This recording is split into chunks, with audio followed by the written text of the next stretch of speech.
2 दिवसापूर्वी मी दुपारी 3च्या सुमारास बाहेरगावून आलो आणि डायरेक्ट हॉटेलवर गेलो. थोडी कस्टमरची जाय चालू होती त्या ठिकाणी. कोणी कस्टमर चेक इन करत होतं, कोणी चेकआउट करत होतं, म्हणून त्या ठिकाणी काउंटर थोडं थांबलो. काही लोक आले, काही लोक गेले, शांत झालं. माझ्या पाठोपाठच एक 10-15 मिनिटात माझा मुलगा आकाश त्या ठिकाणी आला आणि तो कॅबिन मध्ये त्याचं काम करत होता. आणि हे सगळं काम झाल्यानंतर मी घरी जाण्यासाठी, जेवण करण्यासाठी बाहेर पडलो आणि हॉटेलच्या दरवाजाच्या बाहेर पडून मी मोबाईलच पाहत होतो. तितक्यात हे गुंड प्रवृत्तीचे लोक आमच्या हॉटेलच्या लॉजिंग मधून धार जिन्यानी पळत खाली आले आणि इतका जोरात आवाज आला म्हणून मी परत मागवून बघितलं की एवढा आवाज आला आणि ते डायरेक्ट काउंटरवर आले आणि आमच्या काउंटरच्या रिसेप्शनवर असले 2 मुलं आणि आमचा जो कुक होता त्याला डायरेक्ट हरामखोर वगैरे शिळा वगैरे देऊन, का नाही तू आम्हाला जेवण दिलं, का नाही आम्हाला तुम्हाला जेवण दिलं. पण आमचं हॉटेल 4 नंतर आहे ना जेवणाचं, आम्ही 4 या वेळेमध्ये जेवण बंद करत असतो कारण या वेळेमध्ये कस्टमरच नसतं. तरी पण आमचं कुक म्हणलं ठीक आहे तुम्ही थांबा, तुम्हाला काय जेवण लागतं मी देतो. तरी पण ते ऐकायच्या परिस्थितीत नव्हते. त्यांनी डायरेक्ट त्यांना मारामारी करायला सुरुवात केली. कारण हे ज्यावेळेस रूम मध्ये सर्व्हिस देत होते, रूम मध्ये पण त्यांना ते आमच्या वेटर लोकांना काही पण जर सर्व्हिस दिली त्या ठिकाणी शिवीगाळच करत होते. मग त्यांना कोणी सर्व्हिस द्यायला म्हणजे कानकूस करायला लागली मुलं, असं म्हणजे इतकं वाईट प्रसंग. म्हणजे भूक लागली तर एवढं परिस्थिती होत नाही. त्यांना फक्त दहशत निर्माण करायची होती, त्यांना गावात दहशत पसरवायची आहे, त्यांना काहीतरी असं दाखवायचं आहे की आम्ही गावामध्ये काही करू शकतो, आम्हाला कोणी अडू शकत नाही. त्याच्यामुळे ते काही कारण क्षुल्लक कारणावरती गावात परिस्थिती वाईट झाली. क्षुल्लक कारणावरती लोकांना मारतात ते, आणि हे फार क्षुल्लक कारण आहे. कोणी सांगल की जेवण दिलं नाही म्हणून जीव घेता, म्हणजे किती वाईट परिस्थिती गावात. जे आवाज ऐकल्यावर मी पटकन आतमध्ये पळालो आणि ती त्यांना धरून मी ना त्यांना सोडायचा प्रयत्न करत होतो आणि तेवढंच आकाश कॅबिन मध्ये बसला होता माझा मुलगा. तो हे सगळं पाहून बाहेर आला, तरी पण त्यांना धरलं, सोडायचा प्रयत्न केला. पण ते इतके राक्षसी प्रवृत्तीचे लोक होते की ते सोडायलाच तयार नाही. त्यांना सोडून आम्हाला मारायला सुरुवात केली, मला आकाशला. आम्ही त्यांना, आम्हाला काय घडलं हेच माहिती नव्हतं. आम्ही त्यांना डिफेन्स करत होतो, अरे भाऊ जाऊ द्या, अरे बाबा जाऊ द्या, मारमार नको करू, जाऊ द्या.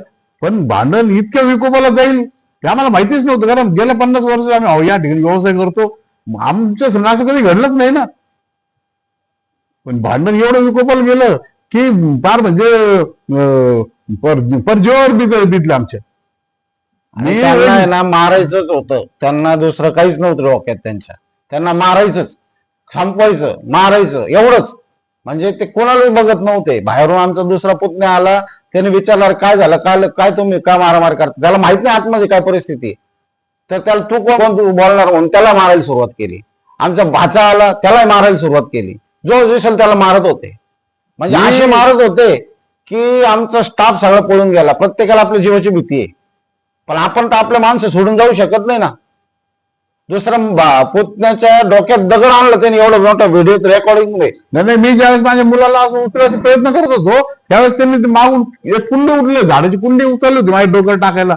तो माझा भाचा आला म्हणून त्याने ती कुंडी धरली आणि त्या ठिकाणी खाली ठेवली, नाहीतर तो तिथं माझं सुद्धा कार्यक्रम होणे शक्य होतं.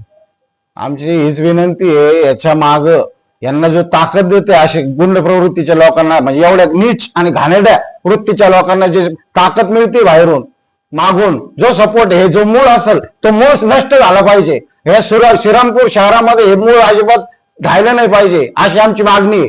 आणि आम्हाला न्याय मिळाला पाहिजे, कुठल्याही परिस्थितीत आम्हाला न्याय मिळाला पाहिजे. एन्काउंटर असो, इन्काउंटर झालं पाहिजे. यांना कुठल्याही परिस्थितीत सोडलं नाही पाहिजे आता. कारण आता प्रत्येकाच्या घरात हा विषय चालू आहे. प्रत्येकाचे मुलं आज बाहेर निघायला घाबरतात. ते आम्हाला लोक जेवढे भेटायला येतात ते प्रत्येक लोक सांगताय की आमच्या मुलांना बाहेर, घराच्या बाहेर गेलो, घरी घेऊच तोपर्यंत आम्हाला भीती असते. म्हणजे असं जगायचंय का आपण आज? अशा परिस्थितीत जगायचंय?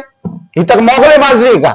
श्रीरामपूर आहे का शहरात? मुंबई इतकं दहशत मुंबईत नाही, कुठे नाही दहशत. श्रीरामपूरमध्ये जे चाललंय ना अशी परिस्थिती कुठे नाही देशामध्ये. म्हणजे काय एवढी मोगळे? अरे गोंडांचं नाव घ्यायला घाबरतात लोक. म्हणजे ह्याला अजिबात आमची तर कळकळीची विनंती, हा विषय मुख्यमंत्र्यापर्यंत गेला पाहिजे आणि मुख्यमंत्र्यांनी याच्यात कडक दखल घेतली पाहिजे. शासन केलं पाहिजे, एन्काउंटर केले पाहिजे. हे लोक अजिबात समाजासाठी चांगले नाहीये. हे लोक समाजाला घाण करतात. ते 20-22 वर्षाचे पोरं ड्रग्ज घेतात, ते 20-22 वर्षाचे पोरं पोरी झाडतात, ते बायका उचलून येतात. ते काय चाललंय? हे कुठेतरी थांबलं पाहिजे. आणि आमचा मुलगा परत येऊ शकत नाही. आम्हाला माहिती आहे, आम्हाला रोज वाटतं आता येईल, असं येईल, समोरून दिसतो, पण येणार नाही. आम्हालाही माहिती आहे ही गोष्ट, पण हे कुठेतरी थांबलं पाहिजे. आता बाकीच्या आमच्या मुलांच्या संरक्षणाचं काय? तो मुद्दा काय? आमच्या मुलांचं संरक्षण काय? आम्हाला धमकी देतो, पोलीस करतो काय? पोलिसांसमोर जर धमकी देत असेल तर त्याला तिथं फाडायला पाहिजे होता. पोलीस संरक्षण देतात त्यांना. आमच्या मुलाचं संरक्षणाचं काय? आज कोण आहे आमच्या मागं? आम्ही काय गुंड आहे का काय? एवढे वर्ष आम्ही टॅक्स भरतो, एवढे वर्ष धंदा करतो, एवढे परिवार आम्ही चालवतो. आमचं आज वडिलांचं नाव लौकिक होतं दानशूर व्यक्ती म्हणून. 4 रुपये कमल तर आमच्या वडिलांनी शिकवलं की 2 रुपये समाजाला वाटायचे असतात. ह्या शिक्षेतून आम्ही मोठे झालेलो आहे. त्याच्यामुळे आम्हाला न्याय पाहिजे म्हणजे पाहिजे. माझ्या डोळ्यात माझी मुलाची एवढी हत्या झाली, आम्ही हे सहनच करू शकत नाही आता. आणि आम्ही काय श्रीरामपुरातला कोणताच व्यक्ती हे सहन करू शकत नाही आता. म्हणून आज रस्ते कडकडीचे बंद स्वतः स्वयंस्फूर्तीने लोकांनी पुकारले. आज कोणी दुकान उघडायला तयार नाहीये. म्हणजे लोकांना एवढी हे लागलेली, हळहळ लागलेली आहे. म्हणजे हा विषय फार गंभीर आहे. लोकांनी मनापासून बंद ठेवलं म्हणजे हा विषय प्रत्येक घरात आहे. आज श्रीरामपूरच्या प्रत्येक व्यापाऱ्याला ज्याची भीती आहे. पोलिसांना विनंती आहे की यांना कडक म्हणजे कडक कारवाई झाली पाहिजे. यांना एन्काउंटर झाला पाहिजे. यांचं एन्काउंटर केल्याशिवाय श्रीरामपूर शांत होणार. हे दहशत त्याच्याशिवाय मिटणार नाही. यात प्रत्येकाच्या मनात भीती आहे. रावण जाळलंच पाहिजे, आता कापलं पाहिजे. याच्या पुढे कोणी सहन करणार नाही. आणि हे जर नाही झालं तर आमचे पोरं घरात घुसून मारतील, अशी परिस्थिती निर्माण झाली आहे. किती दिवस सहन करणार? बांध आहे ना कोणत्या गोष्टीला, लिमिट आहे ना. आमचं एवढं तरुण मुलगा 30-35 वर्षाचा, अरे त्याच्याकडून अपेक्षा होते सगळ्या पोरांच्या, आमच्या घरातल्या सगळ्या लोकांच्या एका तरुणाकडून अपेक्षा असतात की हा काहीतरी आलो,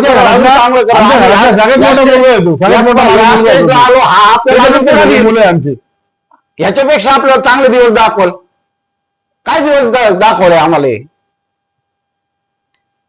म्हणून एन्काउंटर करा, मुख्यमंत्र्यांची शिक्षा झाली पाहिजे. मुख्यमंत्र्यांनी म्हणजे कडक कारवाई आणि हा निर्णय घेणं म्हणजे जर काही झालं नाही राजकीय याच्यावरून सिद्ध होतं.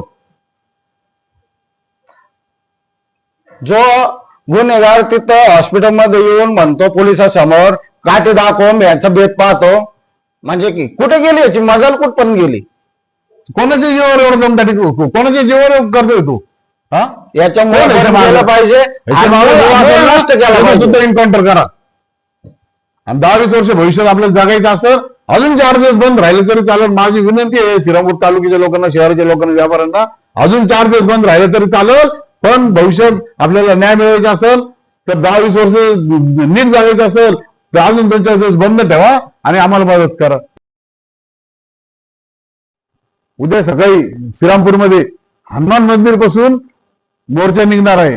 माझी श्रीरामपूरकरांना, तालुक्याच्या सर्व जनतेला, व्यापाऱ्यांना, महिलांना, भगिनींना, सर्वांना ही कळकळीची विनंती आहे. सगळे या मोर्चात सहभागी व्हा, आपला निषेध नोंदवा आणि या राक्षसाला मारण्यासाठी ताकद द्या, एवढीच विनंती करतो. सकाळी सर्वांनी हजर राहा.